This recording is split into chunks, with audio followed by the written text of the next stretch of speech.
এই সরকার মাত্র 5 মাসে, বলে না যে 5 মাসের সরকার, 5 মাসে এসে দফায় দফায় তারা জ্বালানির দাম বৃদ্ধি করেছে। প্রধানমন্ত্রী তারেক রহমান দেশ চালাতে অলরেডি ব্যর্থ হয়েছে, দল চালাতে অলরেডি ব্যর্থ হয়েছে। আপনার সন্তানরা এই সরকারের কাছে, এই দলের কাছে, বিএনপি এবং তার অঙ্গ সংগঠনের কাছে নিরাপদ নয়। জি.কে. গৌসের যে অনুসারী, যেই ছেলেটা এই ছেলেকে আক্রমণ করলো, সার্জিস আলমের গাড়িতে আক্রমণ করলো, তো উনি তো জনপ্রতিনিধি হিসেবেই আর থাকার কথা না। অন্য কোনো গণতান্ত্রিক দেশ হলে এতক্ষণে তিনি ক্ষমা চাইতেন এবং পদত্যাগ করতেন, অথবা দল থেকে তাকে বহিষ্কার করে দেওয়া হতো।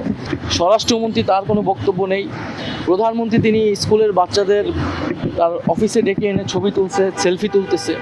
এই যে একটা প্রতারণা এবং দ্বিচারিতা জাতির সামনে করা হচ্ছে, আমরা জনগণের কাছে বলতে চাই, অভিভাবকদের কাছে বলতে চাই, আপনার সন্তানরা এই সরকারের কাছে, এই দলের কাছে, বিএনপি এবং তার অঙ্গ সংগঠনের কাছে নিরাপদ নয়।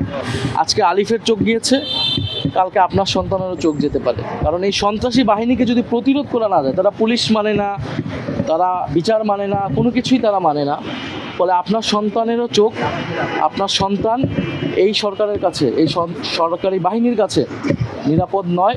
সারা বাংলাদেশে এনসিপি, ছাত্রশক্তি, যুবশক্তির কর্মসূচিগুলোতে বাধা দিচ্ছে, আক্রমণ করছে। ফলে এটা দিয়ে সরকার এটাই বার্তা দিচ্ছে যে এখানে কোনো বিরোধী মতের জায়গা সরকার করতে দিতে চায় না। আলিফ আমাকে একটা কথা বলেছে যে কাঁটা গলায় বিঁধে যাওয়ার আগেই কাঁটাকে তুলে ফেলতে হয়। এই সরকার মাত্র 5 মাসে, বলে না যে 5 মাসের সরকার, 5 মাসে এসে দফায় দফায় তারা জ্বালানির দাম বৃদ্ধি করেছে। 12টা প্রতিষ্ঠানে দলীয় লোককে বসিয়েছে, ইলেকশন কমিশন থেকে শুরু করে 12টা প্রতিষ্ঠান। বাংলাদেশের কোনো নজিরই নেই।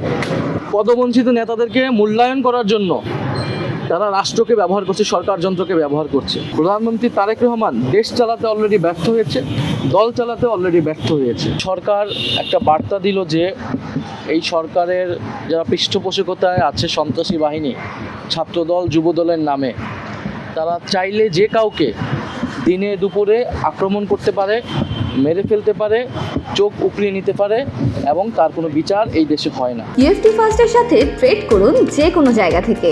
ক্যাম্পাসে ক্লাসের ফাঁকে, ঢাকার জ্যামে বসে কিংবা ঘরে বসে, ট্রেডিং এখন হাতের মুঠোয়। তাই ট্রেড করুন যখন খুশি, যেখানে খুশি।